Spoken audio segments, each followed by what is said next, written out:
नमस्कार, खबरों के इस बुलेटिन में आपका स्वागत है। मैं हूं धर्मेंद्र संधू। बुलेटिन की शुरुआत करते हैं सुर्खियों के साथ।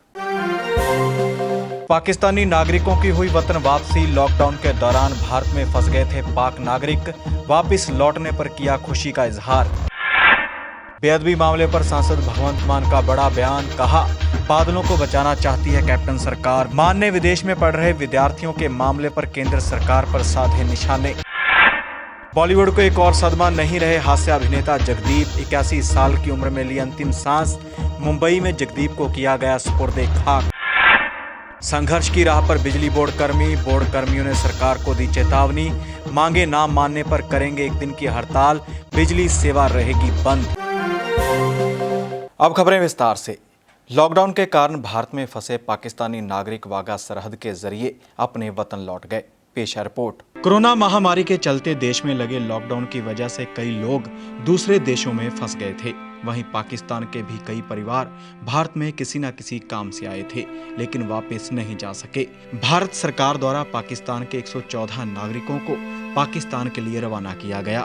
वतन वापसी पर पाकिस्तानी नागरिकों ने खुशी का इजहार किया है। मेरा नाम रान है और मैं पाकिस्तान का रहने वाला हूँ और मैं इंडिया में अपनी बेटी और हमशीरों के पास गया था, लेकिन लॉकडाउन की वजह से मैं उधर फंस गया हूँ। मैं गवर्नमेंट इंडिया और अपनी गवर्नमेंट पाकिस्तान का बहुत शुक्रगुजार हूँ जो आज हम अपने मुल्क पाकिस्तान जा रहे हैं। Thank you sir. जी, मेरा नाम राबिया शहबाज है। कहाँ से और कहाँ पे जा रही हैं? जी, मैं रहने वाली तो इंडिया की थी, शादी मेरी पाकिस्तान में हुई है, क्योंकि मैं 7 मार्च को यहाँ आई थी और मेरी अम्मी का इंतकाल हो गया था, तो लॉकडाउन की वजह से मैं फंस गई और किस मुश्किल दौर से गुजरी हूँ ये आप गवर्नमेंट क्या कोई नहीं समझ सकता। और देखिए, हम लोग यहाँ आए हैं, 5 महीने फंसे हुए थे और ये गाड़ियाँ कर के आए हैं। आपको नहीं पता 30-40 हज़ार रुपये लग गए। गरीब बंदा किस तरह से अफोर्ड किया होगा ये कोई नहीं समझ सकता, ये हम लोग समझ सकते हैं सिर्फ। और गवर्नमेंट आज मैं पाकिस्तान जा रही हूँ, बहुत अच्छा लग रहा है, बहुत ही अच्छा। इंडियन गवर्नमेंट और पाकिस्तान गवर्नमेंट का बहुत बहुत शुक्रिया, ये दोनों ने हमारी हेल्प किया। मेरा नाम मुरसलीन है। कहाँ से आए आप? मैं पाकिस्तान कराची से आया हूँ। इधर कहाँ पे आए थे आप? मैं यहाँ कानपुर में आया था। किस काम के लिए? मैं अपने मामू की शादी की अटेंड करने आया था। तो कैसे रुके? कितना टाइम हो गया? मुझे यहाँ पे 6 महीने हो गए 6 महीने हो गए। बाकी मैं कोरोना की वजह से आप लोगों सारे को सबको मालूम है पूरे वर्ल्ड में जो कोरोना है, इस वजह से फिर मैं जा नहीं पाया। तो अभी मेरे एम्बेसी से कांटेक्ट में था, उसके बाद एम्बेसी वालों ने कहा जब परमिशन मिलेगी फिर जाएंगे, तो अब परमिशन मिली, अब आ गए यहाँ। इधर कोई दिक्कत वगैरह तो नहीं? दिक्कत नहीं हुई अभी, नहीं फ़िलहाल तो दिक्कत नहीं हुई। बाकी अभी खड़े में जाने के लिए इंतज़ार में। आज अपने घर जा रहे हो, वापस वतन जा रहे हो, कैसा लग रहा है? अच्छा लग रहा है, बहुत अच्छा लग रहा है। मौके पर मौजूद प्रोटोकॉल अधिकारी ने बताया कि 114 लोग पाकिस्तान जा रहे हैं और वहीं 82 लोग भारत वापस आ रहे हैं। अपना नाम दस दीजिए। हाँ जी, मेरा नाम जी ESI अरुणपाल सिंह, मैं वाघा बार्डर से प्रोटोकॉल पोस्टेड हाँ जी। हाँ जी सर, ਅੱਜ ਜਿਹੜੇ ਪਾਕਿਸਤਾਨ ਜਾ ਰਹੇ ਕਿੰਨੇ ਜਾਣੇ ਜਾ ਰਹੇ ਤੇ ਕਿੰਨੇ कोविड-19 ਦੇ ਚੱਲਦਿਆਂ ਜੀ ਅਬ ਤੋਂ ਕਰੀਬ 4-5 ਮਹੀਨੇ ਪਹਿਲੇ ਪਾਕਿਸਤਾਨ ਦੇ ਜਿਹੜੇ ਵਿਅਕਤੀ ਭਾਰਤ ਵਿੱਚ ਆਏ ਸਨ ਅਤੇ ਭਾਰਤ ਦੇ ਜੋ ਵਿਅਕਤੀ ਪਾਕਿਸਤਾਨ ਵਿੱਚ ਆਪਣੇ ਫੰਕਸ਼ਨ, ਵਿਆਹ ਸ਼ਾਦੀਆਂ ਜਾਂ ਕਿਸੇ ਹੋਰ ਕੰਮਕਾਰ ਦੇ ਸੰਬੰਧ ਵਿੱਚ ਗਏ ਸੀ ਉਹ ਫਸ ਗਏ ਸੀਗੇ। ਭਾਰਤ ਅਤੇ ਪਾਕਿਸਤਾਨ ਨੇ ਬੜਾ ਵਧੀਆ ਸਾਂਝਾ ਉਪਰਾਲਾ ਕੀਤਾ। ਇਹਨਾਂ ਨੂੰ 2-3 ਵਾਰ ਅਲੱਗ-ਅਲੱਗ ਡੇਟਾਂ ਦੇ ਨਾਲ ਇਹਨਾਂ ਨੂੰ ਵਾਪਸ ਜਾਣ ਬਾਰੇ ਕਿਹਾ ਗਿਆ ਸੀਗਾ, ਜੋ ਚਲੇ ਗਏ। ਫਿਰ ਵੀ ਕੁਝ ਪਰਸਨ ਰਹਿ ਗਏ ਜਿਨ੍ਹਾਂ ਨੂੰ ਅੱਜ ਦੁਬਾਰਾ ਇਹਨਾਂ ਦੀਆਂ ਲਿਸਟਾਂ ਤਿਆਰ ਕਰ ਇਹਨਾਂ ਨੂੰ ਕੀਤਾ ਗਿਆ ਵੀ ਤੁਸੀਂ ਆਪਣੇ ਆਪਣੇ ਦੇਸ਼ ਵਾਪਸ ਆ ਸਕਦੇ ਹੋ, ਜਿਹਦੇ ਤਹਿਤ ਭਾਰਤ ਤੋਂ ਪਾਕਿਸਤਾਨ 114 ਬੰਦੇ ਅਤੇ ਪਾਕਿस्तान तो भारत 82% ਜਿਹੜੇ ਅੱਜ ਜਾ ਰਹੇ हैं। Bureau report D5 channel Hindi. Punjab में हुई श्री गुरु ग्रंथ साहब जी की बेअदबी मामले पर आम आदमी पार्टी के सांसद भगवंत मान ने बड़ा बयान दिया है। भगवंत मान ने कैप्टन सरकार पर निशाने साधे हैं। पंजाब में हुई श्री गुरु ग्रंथ साहब जी की बेअदबी मामले पर आम आदमी पार्टी के सांसद भगवंत मान का बड़ा बयान सामने आया है। भगवंत मान का कहना है कि कैप्टन अमरिंदर सिंह की सरकार इस बेअदबी मामले से बादल परिवार को बचाना चाहती है, क्योंकि एक ही मामले पर 3-3 जांच कमेटियां चल रही हैं। देखो, इक्को मामले ते ਜਿਹੜੀਆਂ 2 ਜਾਂ 3 ਇਨਕੁਆਇਰੀਆਂ ਚੱਲ ਰਹੀਆਂ ਤੇ ਹੁਣ CBI ਨੇ ਵੀ ਹਾਈ ਕੋਰਟ 'ਚ ਜਿਹੜੀ ਐਪਲੀਕੇਸ਼ਨ ਦਿੱਤੀ ਹੈ ਕਿ ਪੰਜਾਬ ਪੁਲਿਸ ਨਾਲ ਸੰਬੰਧਿਤ ਜਿਹੜੀ SIT ਬਣਾਈ ਹੋਈ ਹੈ ਰਣਬੀਰ ਖੱਟੜਾ ਦੀ ਅਗਵਾਈ 'ਚ ਵੀ ਉਹ ਸਾਡੀ ਜਾਂਚ ਨੂੰ ਪ੍ਰਭਾਵਿਤ ਕਰਦੀ ਹੈ, ਇਸ ਕਰਕੇ ਉਹਨੂੰ ਹਟਾਇਆ ਜਾਵੇ। ਕੁੰਵਰ ਵਿਜੇ ਪ੍ਰਤਾਪ ਜਿਹੜੇ ਨੇ ਉਹ ਜਿਹੜੀ ਕਰਦੇ ਨੇ ਜਾਂਚ, ਉਹਨੂੰ ਓਵਰਲੈਪ ਕਰਨ ਲਈ ਰਣਬੀਰ ਖੱਟੜਾ ਵਾਲੀ ਜਿਹੜੇ ਨੇ ਉਹ ਕਹਿੰਦੇ ਨੇ ਅਸੀਂ ਤਾਂ ਕੇਸ ਮੁਕੰਮਲ ਕਰਨ ਲੱਗੇ ਹਾਂ ਬਸ। ਸੋ ਇਹ ਕੈਪਟਨ ਸਾਹਿਬ ਜਿਹੜੇ ਨੇ ਇਹ ਬਾਦਲ ਪਰਿਵਾਰ ਨਾਲ ਮਿਲ ਕੇ ਇਸ ਕੇਸ 'ਚੋਂ ਬਾਦਲਾਂ ਨੂੰ ਬਰੀ ਕਰਾਉਣ ਦੇ ਸਾਰੇ ਇਹ ਚਾਲਾਂ ਚੱਲ ਰਹੇ ਨੇ, ਠੀਕ ਹੈ ਨਾ। ਇਹ ਜੋ ਮਰਜ਼ੀ ਕਰ ਲੈਣ, ਪਰ ਲੋਕਾਂ ਦੀ ਕਚਹਿਰੀ ਦੇ ਵਿੱਚ ਸੁਖਬੀਰ ਬਾਦਲ ਤੇ ਬਾਦਲ ਪਰਿਵਾਰ ਜਿਹੜਾ ਹੈ ਉਹ ਬੇਅਦਬੀ ਕਾਂਡ ਦੇ ਵਿੱਚ ਲੋਕਾਂ ਦੀ ਕਚਹਿਰੀ 'ਚ ਦੋਸ਼ੀ ਸਾਬਤ ਹੋ ਚੁੱਕਿਆ। ਤੁਸੀਂ ਮੈਨੂੰ ਇਹ ਦੱਸੋ ਕਿ ਉਹ ਬੰਦਾ ਇਨਕੁਆਇਰੀ ਬਾਦਲਾਂ ਦੇ ਖਿਲਾਫ ਕਿਵੇਂ ਕਰ ਸਕਦਾ ਜਿਹਦਾ ਆਪਦਾ ਮੁੰਡਾ ਉਹਨਾਂ ਦੀ ਅਕਾਲੀ ਦਲ ਦੀ ਟਿਕਟ ਤੋਂ ਲੜਦਾ ਹੈ। ਰਣਬੀਰ ਖੱਟੜੇ ਦਾ ਬੇਟਾ ਪਟਿਆਲਾ 2 ਤੋਂ 2017 'ਚ ਇਲੈਕਸ਼ਨ ਲੜਿਆ ਸੀ, ਇਸ ਵਾਰ ਵੀ ਉਹ ਟਿਕਟ ਦਾ ਦਾਅਵੇਦਾਰ ਹੈ। ਸੋ ਰਣਬੀਰ ਖੱਟੜਾ ਜਿਹੜਾ ਪੁਲਿਸ ਦਾ ਅਫਸਰ ਹੈ ਉਹ ਆਪਦੇ ਬੇਟੇ ਦੀ ਪਾਰਟੀ ਜਿਹੜੀ ਹੈ ਉਹਦੇ ਮਾਲਕਾਂ ਦੇ ਖਿਲਾਫ ਜਾਂ ਉਹ ਪਾਰਟੀ ਦੇ ਪ੍ਰਧਾਨਾਂ ਦੇ ਖਿਲਾਫ ਜਾਂਚ ਕਿਵੇਂ ਕਰ ਲੂਗਾ ਜੀ। ਸੋ ਇਹ ਤਾਂ ਬੱਚੇ ਨੂੰ ਹੁਣ ਪਤਾ ਹੈ ਕਿ ਇਹਦੇ 'ਚ ਕੌਣ ਸ਼ਾਮਲ ਸੀ। ਕੁੰਵਰ ਵਿਜੇ ਪ੍ਰਤਾਪ ਜੀ ਨੇ ਤਾਂ ਜੱਜ ਦੀ ਬਦਲੀ ਵਾਸਤੇ ਵੀ ਲਿਖਿਆ ਕਿ ਉਹ ਬਾਦਲਾਂ ਦਾ ਰਿਸ਼ਤੇਦਾਰ ਹੈ ਅਤੇ ਪ੍ਰਭਾਵਿਤ ਕਰ ਰਿਹਾ। ਸੋ ਕੁੱਲ ਮਿਲਾ ਕੇ ਹੀ ਕਹਿ ਸਕਦੇ ਹਾਂ ਕਿ ਕੈਪਟਨ ਸਾਹਿਬ ਜਿਵੇਂ ਕਿ ਉਮੀਦ ਸੀ ਉਸੇ ਉਮੀਦ ਮੁਤਾਬਕ ਕੈਪਟਨ ਸਾਹਿਬ ਉਹਨਾਂ ਦੀ ਬਾਦਲਾਂ ਦੀ ਮਦਦ ਕਰ ਰਹੇ ਨੇ, ਉਹਨਾਂ ਨੂੰ ਬਚਾਉਣ ਦੀ ਕੋਸ਼ਿਸ਼ ਜਾਰੀ ਹੈ, ਠੀਕ ਹੈ ਨਾ। ਸੋ ਇਹਦੀ ਜਿਹੜੀ ਜਾਂਚ ਹੈ ਉਹਨੂੰ ਕਦੇ ਕੋਈ ਜਸਟਿਸ ਰਣਜੀਤ ਸਿੰਘ ਦੀ ਰਿਪੋਰਟ ਪਈ ਹੈ, ਜਸਟਿਸ ਜੋਰਾ ਸਿੰਘ ਜੀ ਦੀ ਰਿਪੋਰਟ ਪਈ ਹੈ, ਕਦੇ ਕੋਈ SIT ਬਣਾ ਦੇਣੇ। ਵਿਧਾਨ ਸਭਾ ਤੋਂ ਤਾਂ ਨਹੀਂ ਵੱਡੇ ਹੈਗੇ ਨਾ ਇਹ ਰਣਬੀਰ ਖੱਟੜੇ ਵਾਲੀ SIT। ਸੋ ਜਦੋਂ ਵਿਧਾਨ ਸਭਾ ਦੇ ਵਿੱਚ ਜਿਹੜਾ ਮਾਮਲਾ ਆ ਗਿਆ, ਲਾਈਵ ਟੈਲੀਕਾਸਟ ਚੱਲਿਆ, ਸਾਰਿਆਂ ਨੇ ਦੇਖਿਆ।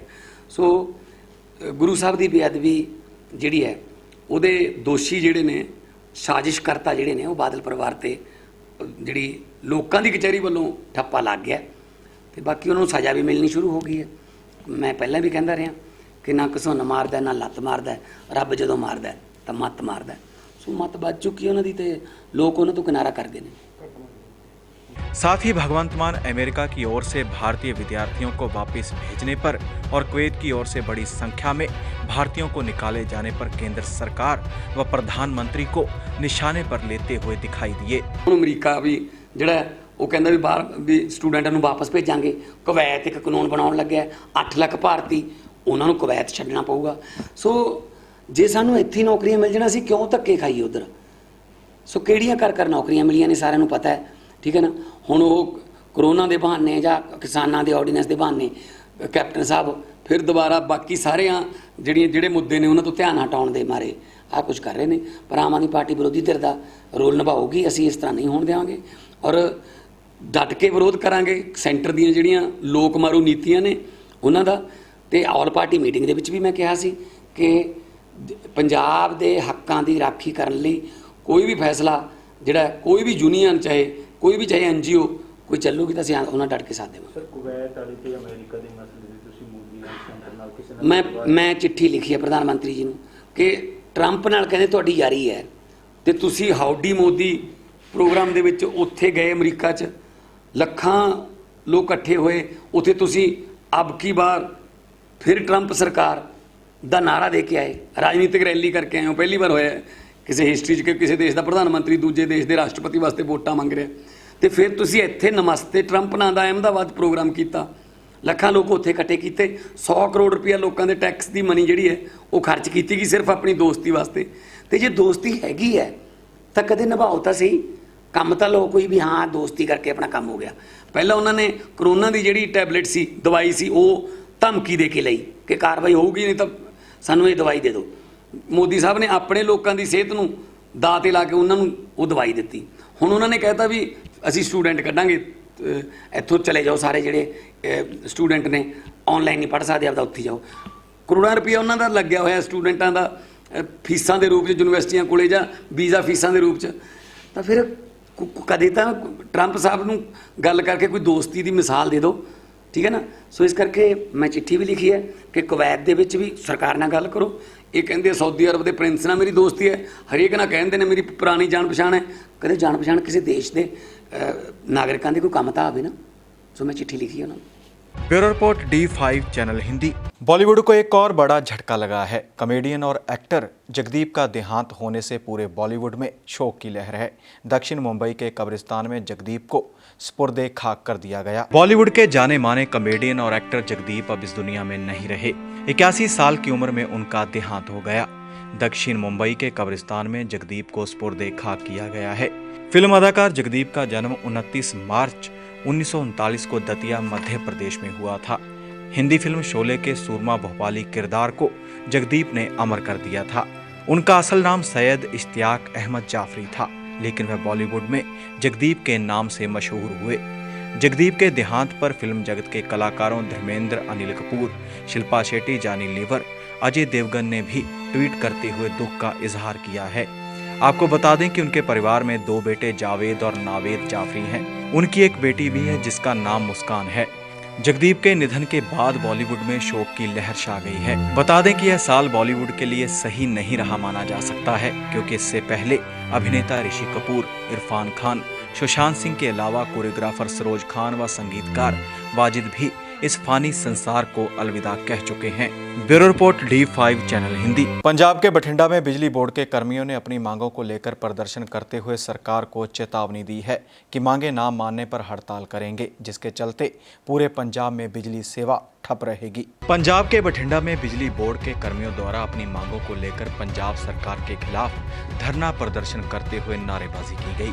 कर्मियों ने सरकार को चेतावनी दी है कि मांगे ना मानने पर आने वाली 22 तारीख को बोर्ड कर्मियों की पूर्ण तौर पर हड़ताल होगी और पूरे पंजाब में बिजली ठप रहेगी।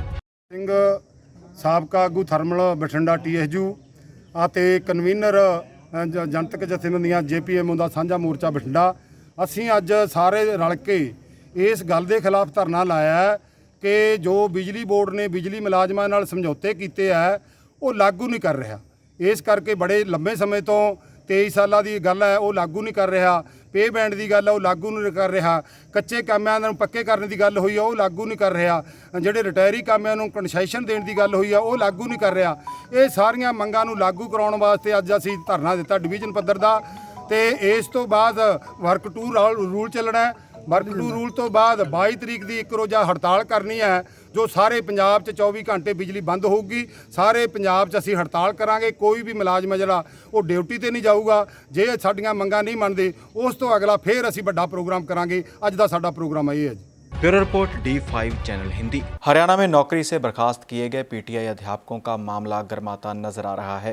अब सर्व कर्मचारी संघ से जुड़े विभिन्न विभागों के कर्मचारियों ने भी इन अध्यापकों को अपना समर्थन दिया है। नौकरी से बर्खास्त किए गए 1983 PTI अध्यापकों का प्रदर्शन लगातार जारी है। जिला स्तर पर प्रदर्शन के बाद सर्व कर्मचारी संघ से जुड़े विभिन्न विभागों के कर्मचारियों ने एकत्र होकर रतिया में सरकार के विरुद्ध जमकर प्रदर्शन किया। शहर के बाजारों से जुलूस निकालकर सरकार के खिलाफ नारेबाजी भी की। बड़ी संख्या में एकत्र हुए कर्मचारियों द्वारा एक सुर में बर्खास्त PTI अध्यापकों की बहाली के लिए मांग की गई। कर्मचारियों का कहना है कि अगर सरकार ने उनकी मांग ना मानी तो इस संघर्ष को और भी तेज करेंगे और साथ ही हर गली व गांव में जाकर सरकार की पोल खोलेंगे।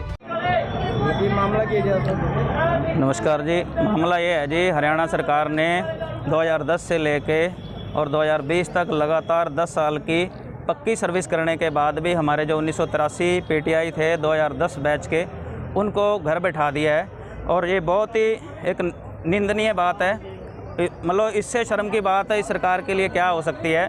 मतलब सरकार ने जो वायदे तो किए थे भी हम 75% बेरोजगारों को, हरियाणा के बेरोजगारों को रोज़गार देंगे, और जो साथी लगातार अपनी डिग्री डिप्लोमा लेके, और ये भर्ती भी 2006 में हुई थी। 4 साल लंबी प्रक्रिया के बाद इन साथियों ने इस भर्ती में शामिल हुए थे। सरकार ने घर बैठा दिया। हालांकि जो सुप्रीम कोर्ट का फैसला था उसकी भी सरकार ने अवहेलना की है। उसमें ये साफ कहा गया था भी ये सरकार जब भी ये कोरोना महामारी इसके ख़त्म होने के बाद 5 महीने बाद इस भर्ती प्रक्रिया को शुरू करेगी। लेकिन इस सरकार ने एक तानाशाही तरीके से, जो इनका एक तानाशाही रवैया वो सिर्फ हमारे PTI साथियों के लिए नहीं है।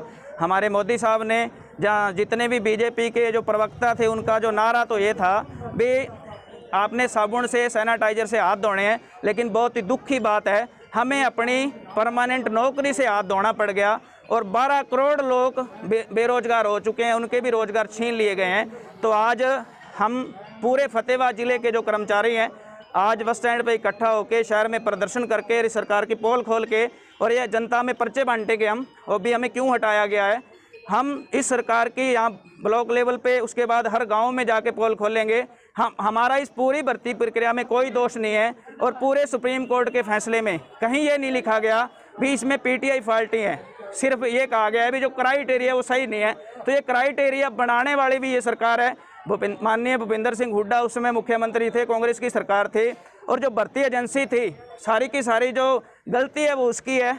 तो हमारा इसमें कोई दोष नहीं है। तो हम आज इस प्रदर्शन के माध्यम से ये मांग करते हैं हरियाणा सरकार से भी, केंद्र सरकार से भी अति शीघ्र हमारी जो सर्विस है उसको बहाल किया जाए, अन्यथा हम हर गांव में जाके, हर शहर में जाके, और जैसा भी होगा चाहे उसके हमें निश्चितकालीन हड़ताल करनी पड़े, आमरण अनशन करना पड़े, जेल भरो आंदोलन करने पड़े, हम किसी भी तरीके से पीछे हटने वाले नहीं हैं, और हम अपने रोजगार को खोने नहीं देंगे। ये हम बिल्कुल खुले चैलेंज से कहते हैं। नाम है जी देवीलाल, ब्लॉक प्रधान सर्व कर्मचारी संघ रतिया जी। किया जा रहा है, मुख्य कारण क्या रहा है? मुख्य कारण ये है सर, हमारे 1983 पीटीआईओं को बिना कसूर से निकाला गया है।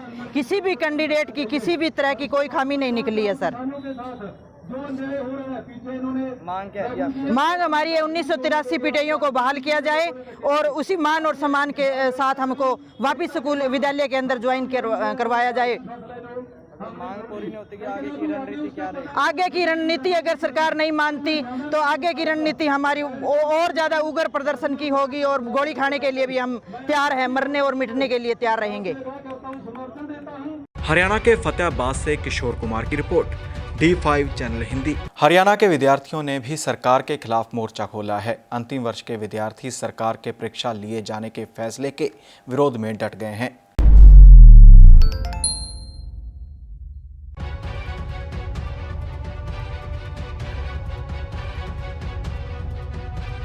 लॉकडाउन के दौरान स्कूल कॉलेज बंद होने के कारण विद्यार्थियों की परीक्षा न लेने का फैसला किया गया था, लेकिन अब अंतिम वर्ष के विद्यार्थियों की परीक्षा लिए जाने का फैसला किया गया है।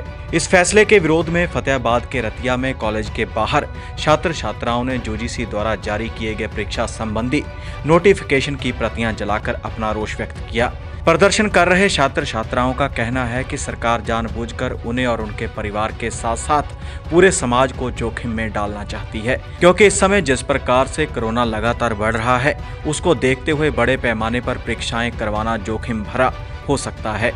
उन्होंने सरकार से मांग की है कि पहले जारी आदेशों को लागू करते हुए उन्हें भी अन्य कक्षाओं की तरह असेसमेंट आधार पर प्रमोट किया जाए।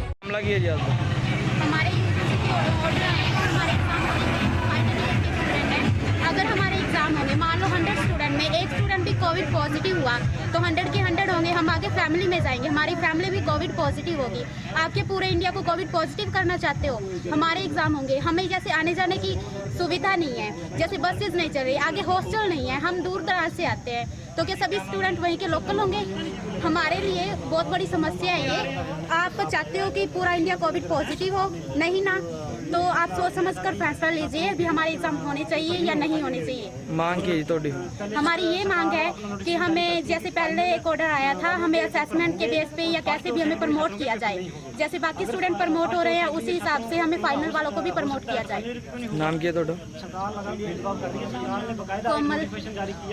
की मामला क्या है जी? मामला ये है कि एक तरफ तो सरकार कह रही है कि जो कोरोना है वो लगातार बढ़ रहा है, उनका ग्राफ बढ़ रहा है, और सरकार ने बाकायदा छात्रों को एक नोटिफिकेशन जारी किया था कि जो यूजीसी द्वारा उन्होंने एक नोटिफिकेशन जारी किया था जो फाइनल छात्रों की है उनके पेपर नहीं होंगे, क्योंकि पहले सरकार का फैसला था कि फर्स्ट ईयर सेकेंड ईयर के बच्चे को प्रमोट किया जाएगा, फाइनल को नहीं किया जाएगा। फिर सरकार फैसला लेती है कि सभी को प्रमोट किया जाएगा, लेकिन कल 6 जुलाई को सरकार एक नोटिफिकेशन जारी करती है यूजीसी द्वारा कि अब छात्रों की जो फाइनल ईयर छात्रों की है वो पेपर उनके होंगे और परीक्षा ली जाएगी। एक तरफ सरकार लगातार कोरोना का ग्राफ बढ़ रहा है, उसकी तरफ ध्यान दे रही है, और दूसरी तरफ छात्रों को पेपर ले रही है। अगर फर्स्ट और सेकेंड ईयर छात्रों के पेपर नहीं होंगे तो क्या फाइनल ईयर छात्रों के कोरोना नहीं होगा? इसलिए सरकार लगातार छात्रों को परेशान कर रही है और उनके साथ भेदभाव कर रही है। आज हमने यूजीसी की जो उनकी नोटिफिकेशन थी हमने उनको जलाकर अपना विरोध जारी किया है और अगली 13 तारीख को एक बड़ा मार्च रतिया शहर के अंदर किया जाएगा। अगर हमारी सरकार से यही मांग है कि जो छात्रों को फाइनली छात्रों को प्रमोट किया जाए। मांग पूरी नहीं होती तो आगे रणनीति क्या अगर रहेगी? मांग हमारी पूरी नहीं होगी तो हम 13 तारीख को एक बड़ा सभी छात्र संगठनों को इकट्ठा कर एक लामबंद कर एक बड़ा मार्च निकालेंगे और अपनी बात सरकार तक पहुँचाएंगे। नाम की है जी? मेरा नाम रवि रतिया जी। हरियाणा के फतेहाबाद से किशोर कुमार की रिपोर्ट, D5 चैनल हिंदी। जाने से पहले एक नजर अब तक की मुख्य सुर्खियों पर। पाकिस्तानी नागरिकों की हुई वतन वापसी। लॉकडाउन के दौरान भारत में फंस गए थे पाक नागरिक, वापस लौटने पर किया खुशी का इजहार। बेअदबी मामले पर सांसद भगवंत मान का बड़ा बयान, कहा बादलों को बचाना चाहती है कैप्टन सरकार। मान ने विदेश में पढ़ रहे विद्यार्थियों के मामले पर केंद्र सरकार पर साधे निशाने। बॉलीवुड को एक और सदमा नहीं रहे हास्य अभिनेता जगदीप, 81 साल की उम्र में ली अंतिम सांस। मुंबई में जगदीप को किया गया सुपुर्दे खाक। संघर्ष की राह पर बिजली बोर्ड कर्मियों ने सरकार को दी चेतावनी, मांगे ना मानने पर करेंगे एक दिन की हड़ताल, बिजली सेवा रहेगी बंद। इस बुलेटिन में फिलहाल इतना ही। मुझे यानी धर्मेंद्र संधू को दीजिए इजाजत। धन्यवाद।